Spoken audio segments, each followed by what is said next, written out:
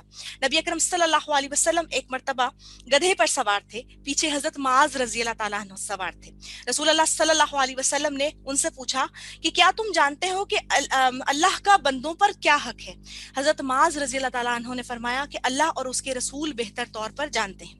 پھر آپ صلی اللہ علیہ وسلم نے فرمایا کہ اللہ کا بندوں پر یہ حق ہے کہ اللہ کی عبادت کی جائے اور اس کے ساتھ شرک نہ کیا جائے، اور بندوں کا اللہ پر یہ حق ہے کہ اگر وہ ایسا کریں تو اللہ تعالیٰ انہیں بخش دے اور انہیں پھر عذاب نہ دے. یعنی اللہ اور بندے کا حق جو ہے وہ اصل میں یعنی ایک دوسرے پر جو حق ہوتا ہے اس کا جو وضاحت کرتی ہے وہ یہ آیت مبارکہ کرتی ہے، جس کو ہم پڑھتے ہیں ایاک نعبد و ایاک نستعین. ہم یہ پڑھتے ہیں صرف اور صرف ایک جس طرح رٹا ہوئے طوطے کی طرح ہر نماز کے اندر ہم پڑھ لیتے ہیں، لیکن اصل مفہوم ہم حقیقت میں اپنی زندگیوں کے اندر امپلیمنٹ نہیں کرتے. اور پھر اللہ رب العزت نے فرمایا اہدنا الصراط المستقیم، کہ ہمیں سیدھی راستہ دکھا دے. یعنی پہلے کیا اقرار کہ اللہ رب العزت رب ہے، اس کی تعریف بیان کی، پھر اس کے ساتھ وہ عہد جو تھا یعنی یہ جو وعدہ تھا وہ کیا. اب اپنے لیے دعا کی جا رہی ہے کہ یا اللہ ہمیں سیدھا راستہ دکھا دے. کس کا راستہ؟ جو کہ بالکل سیدھا ہے. اچھا یہ جو صراط مستقیم ہے نا، صراط مستقیم وہ راستہ ہے جو اللہ تعالیٰ نے نبی اکرم صلی اللہ علیہ وسلم کو دے کر بھیجا، جس کی وضاحت قرآن اور احادیث رسول صلی اللہ علیہ وسلم کرتی ہیں. قرآن کے بعد سب سے مستند کتاب جس سے ہدایت لی جاتی ہے وہ صحیح البخاری ہے، جو کیا کہتے ہیں امام عبداللہ شاہ بخاری رحمۃ اللہ علیہ نے تحریر فرمائی ہے، اور اس کے اندر وہ تمام تر احادیث ہر چیپٹر کے ساتھ ڈیٹیل سے موجود ہیں. اس کے علاوہ صحیحین یعنی صحیح مسلم اور صحیح بخاری کے علاوہ صحیح ستہ کی 6 کتب بھی ہیں، جن کے ذریعے سے ہم کوئی بھی مسئلہ ہو تو ہم ہدایت اس کے ذریعے سے لے سکتے ہیں، یعنی ان کے بارے میں پڑھ سکتے ہیں. اس کے علاوہ ایک اور چیز کہ ہم حق کو لوگوں کے اجتماع سے نہیں دیکھتے کبھی بھی. یعنی کہ سلف جو ائمہ کرام گزرے ہیں انہوں نے بڑی بہترین تعریف کی ہے حق کی، کہ وہ کہتے ہیں کہ ہم حق کو لوگوں سے نہیں دیکھتے، یعنی ولا نعرف الحق بالرجل ولا نعرف الرجل بالحق، کہ ہم لوگوں کو حق سے نہیں دیکھتے بلکہ حق پر لوگوں کو پرکھتے ہیں، اس سے ہمیں حق پتہ چلتا ہے. یعنی جو دنیا کے اندر میجورٹی از اتھارٹی کا رول ہے وہ قرآن اور حدیث اور ہمارے دین پر لاگو نہیں ہوتا. ہمارے لیے حق اور سچ بات وہ ہے جو اللہ تبارک و تعالیٰ نے اپنے قرآن اور احادیث رسول کے اندر بتا دی. اب ہدایت کے راستے کے اندر 2 چیزیں بڑی امپورٹنٹ ہوتی ہیں. ایک چیز ہوتی ہے رشد، یعنی سیدھے راستے کی طرف رہنمائی جو کہ قرآن اور حدیث کرتی ہے، اور پھر ہوتی ہے توفیق ہدایت، جو اللہ تبارک و تعالیٰ سے ہم دعا کر رہے ہیں کہ وہ اللہ تعالیٰ ہمیں توفیق دے. ورنہ توفیق کے بغیر دن میں 5 وقت اذان ہو رہی ہے، لیکن جب توفیق نہیں نہ ملتی تو نماز پڑھنے کے لیے ہمارے پاس 100 بہانے ہوتے ہیں کہ یہ کر لوں، اچھا کل سے پڑھ لوں گا، اچھا ظہر پڑھ لوں گا، پھر مغرب پڑھ لوں گا. اس طریقے سے ہمارے پاس 100 چیزیں ہو رہی ہوتی ہیں. اور پھر یہ کہہ دیا گیا کہ صراط مستقیم کیوں ضروری ہے، تاکہ ہم سنت پر عمل کر سکیں اور اس سے بچ سکیں جو ہمارے نفس کا راستہ ہے، شیطان کا راستہ ہے، تکبر کا راستہ ہے، ہماری انا کا راستہ ہے، اور گناہوں کا راستہ ہے، اور عصیان کا راستہ ہے. اس پر سے بچ کر اور سیدھے راستے پر جو باریک بال کے جیسا راستہ ہے صراط مستقیم کا، اس پر ہم چل سکے، اور اس کے جو احکامات ہیں وہ انشاءاللہ العزیز قرآن اور احادیث ہمیں آہستہ آہستہ آگے قرآن میں بتاتی جائیں گے انشاءاللہ. اور پھر رسول اللہ صلی اللہ علیہ وسلم نے فرمایا قل آمنت باللہ ثم استقم، کہ کہو کہ میں ایمان لایا اللہ تعالیٰ پر اور پھر ڈٹ جاؤ، ایسا ڈٹ جاؤ کہ اس کے بعد پھر اس چیز سے مکمل طور پر پھرو نہیں. اچھا یہ دعا، یہ تمام تر جو ہمیں اسلوب سکھایا گیا وہ ضروری کیوں تھا؟ اس لیے کہ ہمیں صحیح راستے کا علم ہو جائے، ہمیں اس راستے کا علم ہو جائے جس کا ذکر آگے آ رہا ہے. جو اہدنا الصراط کے بعد جو اگلی آیت مبارکہ میں اللہ تعالیٰ نے ارشاد فرمایا نا، صراط الذین، کہ راستہ ان لوگوں کا انعمت جس پر انعام کیا تو نے، علیہم جن پر، غیر المغضوبی نہ کہ ان کا جن پر غضب کیا گیا، علیہم ان پر، ولا الضالین اور نہ ہی وہ جن کا راہ جو کہ گمراہ ہو گئے. یعنی